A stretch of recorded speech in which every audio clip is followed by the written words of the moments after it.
정확성, 그 다음에 설음을 얼마만큼 정확하게 발음할 수 있느냐, 요것을 음성학적으로 분석해보면 김정일 위원장이 심장에 이상이 있느냐 없느냐를 저희가 파악할 수 있는 그런 근거가 됩니다.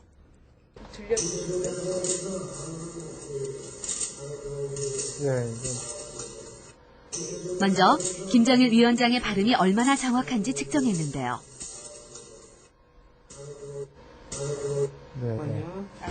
듣기에 조금 부정확하게 들립니다. 발음 부정확도를 측정한 수치인 지터값으로도 1.148%, 정상인의 기준인 1.0%를 넘겼습니다. 발음의 부정확을 재는 수치를 볼 수 있는 게 지터라는 음성 분석 요소가 있는데, 그 지터를 보면 1.0, 저희가 실험한 결과는 1.0 이상일 경우는 굉장히 발음이 부정확하고 그 사람들이 심장병을 앓고 있는 경우가 많았습니다. 거기서 설음 부분만. 이것은 니은, 디귿, 리을 같은 설음에서 더욱 뚜렷하게 나타났습니다. 지터를 표시한 그래프를 보면 더욱 뚜렷하게 나타나는데요. 정상인의 발음을 보면 한 줄로 뚜렷하게 나타나는 데 비해 김 위원장은 흩어져 있습니다. 주파수 대역에서도 차이가 납니다. 심장질환자의 주파수 대역폭은 786Hz로 정상인보다 3배 가까이 높습니다.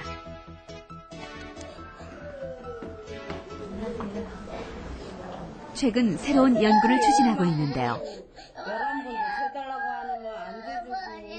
아이들의 울음소리로 질병을 진단하는 것입니다. 의사 표현이 어려운 4세 이하의 어린이가 그 대상이죠.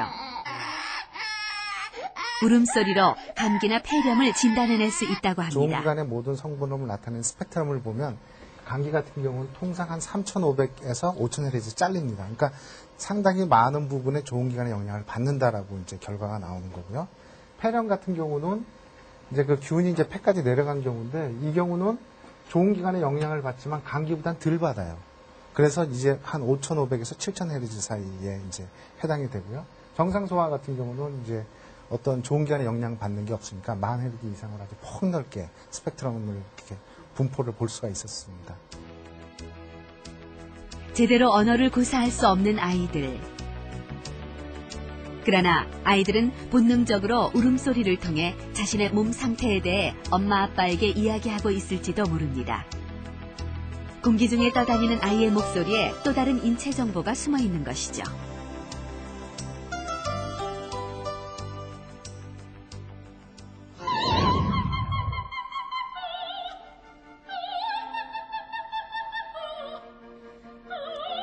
목소리는 때로 특별한 노력 없이 상대방의 마음을 움직이기도 합니다.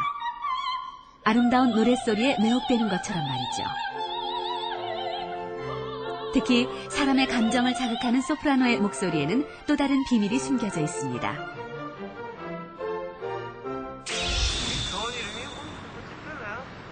소프라노의 아리아가 인간에게 미치는 영향을 측정해봤습니다. 이 검사를 위해 기능성 자기공명 영상인 fMRI가 사용됐습니다. fMRI는 뇌가 활동하는 모습을 마치 비디오로 촬영하듯이 연속으로 보여주기 때문에 실험 참가자의 생각이나 감정에 따른 변화를 관찰할 때 사용되죠. 본격적으로 시작된 뇌 촬영. 피험자에게 먼저 아리아를 들려준 뒤 잠시 후 제트기 소리를 들려줬습니다. 이 영상에다가 오버랩 해가지고 그 부위가 어느 부위. 아리아를 듣기 전에 아무런 반응이 없던 뇌가 노래가 들리기 시작하자 뇌의 바깥쪽이 활성화되면서 붉게 보이기 시작합니다.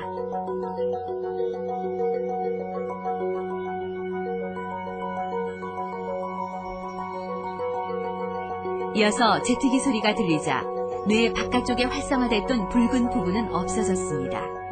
제트기 소리하고 아리아 소리를 비교한 본 실험 결과에 따르면은 아리아 소리를 피험자가 들음으로 인해서 뇌가 활성화되고 그에 따라 뇌가 매우 민감하게 그 주파수 영역에서 반응을 했다고 결론 내릴 수 있습니다. 감성 중추라 불리는 뇌 변연계는 성적 본능, 열정, 공포와 같은 감정을 유발합니다. 2000에서 3000Hz의 성악가의 목소리는 이 뇌 변연계를 자극하기 때문에 매우 감정적인 상태에 빠질 수 있는 거죠. 이런 작용은 연설을 들을 때도 똑같습니다.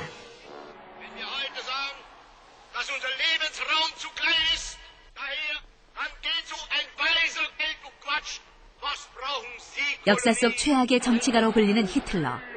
그러나 그의 연설은 언제나 청중을 사로잡았고 듣는 사람의 감성을 자극했습니다.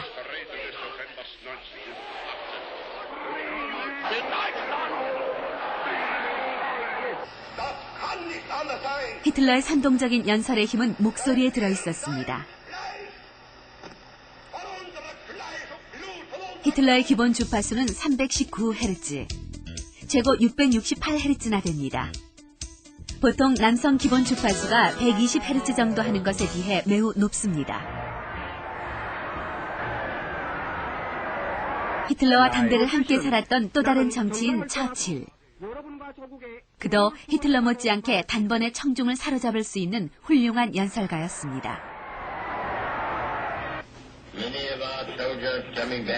그러나 처칠의 목소리를 분석하면 히틀러와 전혀 다른 결과가 나옵니다. 연설을 할 때 처칠 목소리의 기본 주파수는 일반 남성의 기본 주파수를 벗어나지 않습니다.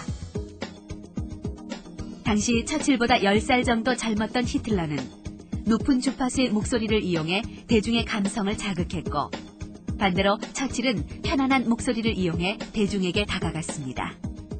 히틀러의 목소리는 흡슬려서 한 몸이 될 수 있는, 한 집단으로서 같이 공동할 수 있는 그러한 목소리를 낼 수가 있다면, 처칠한테는 합리적으로 판단했을 때 내가 얘기하는 것이 여러분들도 똑같이 공감할 수 있을 것이라는 그러한 굉장한 설득력을 주는 것을 볼 수가 있습니다.